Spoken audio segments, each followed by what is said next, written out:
Ladies and gentlemen, hey, hi, how you doing? Welcome back to the channel. As we all know, Season 4 is now live and it brought a ton of content to the game. But what we're focused on today specifically is the weapons, the best weapons of Season 4 to use in multiplayer. Because even though we didn't see any major weapon tuning with the Season 4 updates, we of course got some brand new weapons, and there's also some newer setups that I've been using that are honestly seriously dominant. But before we get into that, let's check out today's sponsor. Hey guys, before we get into everything for today, first off, I want to let you know that this video is sponsored by Frag Pro Shooter. Now, Frag Pro Shooter is the #1 shooter game of 2020, specifically made for mobile devices, and it now has over 30 million players. So, the game itself is pretty straightforward. The ultimate goal is to destroy the enemy bunkers as fast as you can. After you do that, you gain access to the tower, and to win, all you need to do is destroy that. To help you out, you can build a team of 5 characters, and there are a ton to choose from, each with their own special role and power. Once you've got your team built just the way you want it, you can head into a match where you control 1 character at a time, and the other 4 are controlled by bots. But you can swap to another character at any point in the match. And they even offer the choice of third-person or first-person gameplay. There is also the new 2v2 mode where you can build a team with a friend or a random partner and play against 2 other players, where everyone chooses 3 characters to send into the arena. So right now, by clicking the link in the description below, you can actually get some special free rewards, including a golden chest, 500 coins, and also 50 diamonds, which in total is worth $6. Once again, big thank you to Frag Pro Shooter for sponsoring this video, and now back to it. Anyways, per usual with the top 5 and top 10 setup videos on the channel, I typically use these same secondary, perks, and equipment on all my classes. So we'll just go over those once on the first class, and then for the remaining ones we can just focus on the primary itself.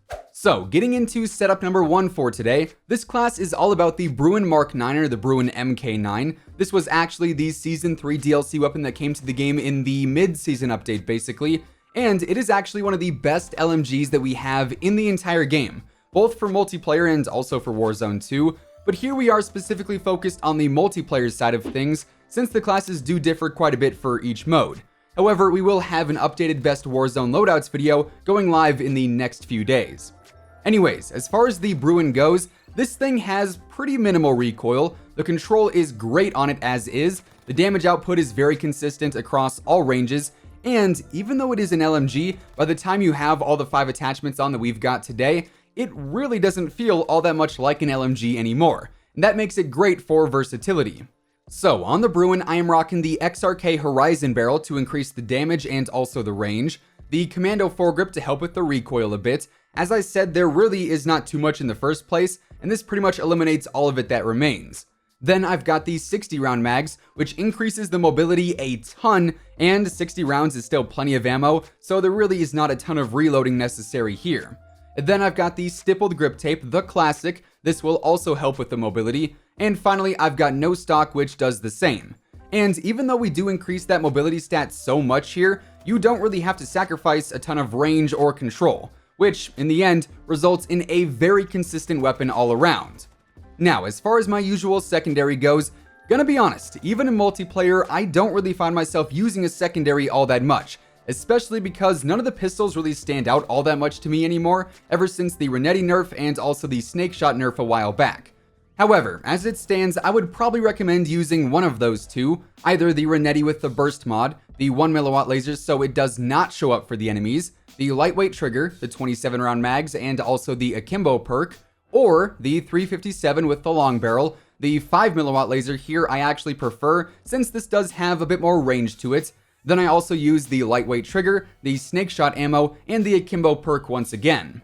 Then for my regular perks, I am pretty much always rocking EOD, restock, and shrapnel, which I feel pairs perfectly with the C4 and the stim as my equipment. Now, as I mentioned, that all stays the same on all of my multiplayer setups. So now we're just focusing on the primaries for the next 9 classes. Also, if you guys are new to the channel, I am always covering the latest Call of Duty news, intel, class setups, updates, all things of that nature, so feel free to subscribe if you want to stay up to date with all of that. And, of course, if you enjoy the video at any point, or if you just find it helpful, let me know by dropping a like on it. Now, moving on, getting into setup number 2, this one is all about the PKM, another LMG, the only other LMG that we have in this video outside of the Bruin, because, much like the Bruin, the PKM can be built to be a very versatile weapon. And it is also incredibly powerful too, so it is going to absolutely melt the enemies. It's also pretty easy to use, so you've basically got the best of both worlds here on this one. So, on the PKM, I've actually got the compact barrel, which you typically don't ever see because barrels that reduce the bullet velocity actually decrease the range too. But surprisingly, this PKM setup doesn't feel like it takes a major hit, and the mobility increases here are definitely ideal. I also have the tack laser on there for better speed and stability, the snatch grip for better recoil and mobility, the stippled grip tape yet again, and also the no stock as well. So again, we've got a ton of mobility based attachments without any major drawbacks when it comes to the control or the range. So you've got speed and power. Jeremy Clarkson is loving this class, and yeah, I would definitely recommend trying it out. Then getting into setup number 3, here we've got one of the brand new DLC weapons for Season 4, known as the FENNEC. I believe that's how it's pronounced, and this is basically the Vector that we've seen in previous games. And I would say this thing is pretty good. It is definitely a lot of fun to use. I will say without attachments, it's not ideal to say the least, but once you max it out, this thing is a CQC phenom when it comes down to it. It really doesn't have a ton of range, so you do need to sort of play to its strengths, I guess. It is definitely a CQC based weapon, but when you do use it up close, the enemies don't stand a chance. So here I've got the Deadfall barrel for starters. This is basically like the monolithic integral suppressor equivalent for the Vector. I've also got the Merc foregrip for better control, the 40 round drums, which honestly still is not big enough, but it is the biggest mag that we've got, so you pretty much have to use it since that fire rate is so high. Then I've also got sleight of hand since you are reloading quite a bit, and finally no stock for some better mobility. Now, surprisingly, this setup really does not have a ton of recoil, and as mentioned, this is the perfect weapon for getting up close and personal. Now, next up, we've got what is probably still the number 1 or number 2 weapon for multiplayer, the M4A1. This, of course, has been one of the top dogs ever since day 1, and it did not get nerfed with the Season 4 update, so it is still every bit as good as it was before. There's not really much that needs to be said here. So on the M4A1, we've got the Corvus custom barrel, we've got the Commando foregrip, the Stippy Grippy once again, the GI Mini Reflex, and the no stock option as well, which is pretty much the same class that I've been using all year long, and to this day, it is still a beast.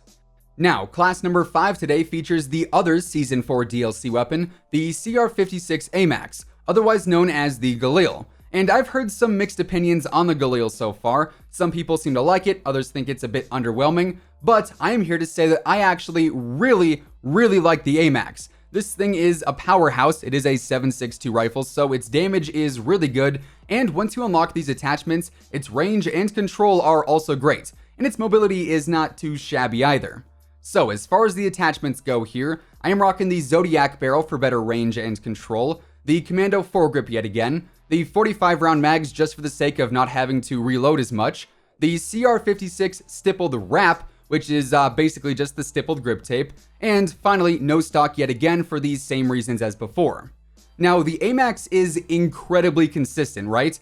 Its range is great, its damage is great, and once you get used to that recoil pattern and you learn that, you are in for a very good time with this thing. Then following the AMAX, we've got the MP5. Another weapon that's been one of the best in multiplayer pretty much ever since the start. Alongside the M4A1, this is probably the number 1 or number 2 weapon in the game, of course depending on your playstyle, and again, because the MP5 has been so good for so long, nothing has really changed with my class here. So I'm rocking the usual Merc foregrip, 10mm 30 round mags, the stippled grip tape, sleight of hand, and also the collapsible stock.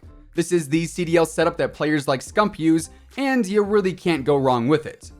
Now, continuing on, we've got setup number 7, and this one is all about my favorite weapon in the entire game, that being the Grau 556. This was a Season 2 DLC weapon, and this thing is a beast. It is especially good in Warzone, as I'm sure we all know, but in multiplayer, it can also hold its own as one of the best rifles in the game.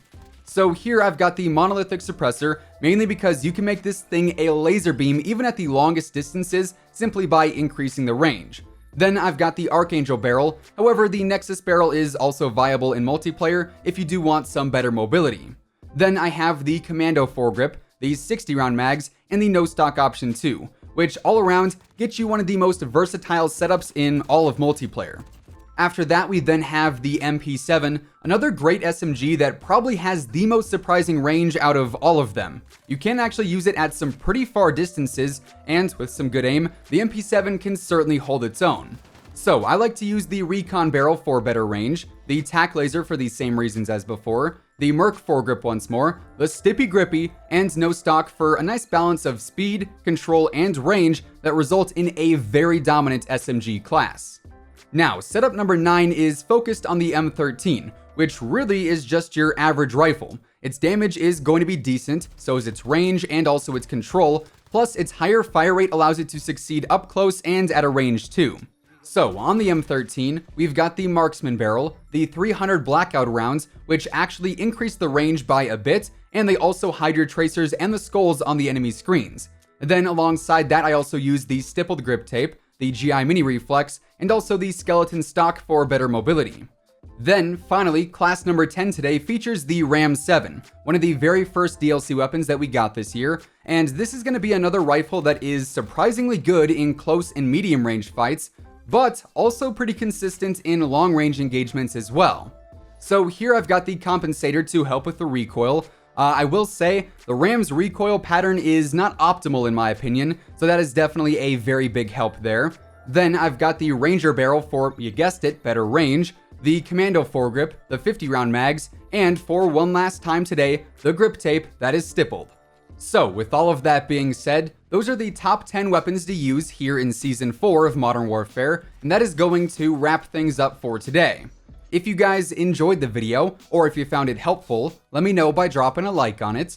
And of course, if you're new here, and you want to stay up to date with the latest Call of Duty news and intel, updates and leaks, and pretty much everything in between, feel free to subscribe with your notifications turned on. That way you'll always know whenever I upload a new video. As always, if you want to check out any of my partners, be sure to use code IMMORTAL on all Scuff, G Fuel, Control Freak, and Respawn products. All of those links can be found in the description below, and once again, thanks so much for tuning in. Until next time, take it easy, have an awesome rest of your day, and I'll catch you guys later. Peace out.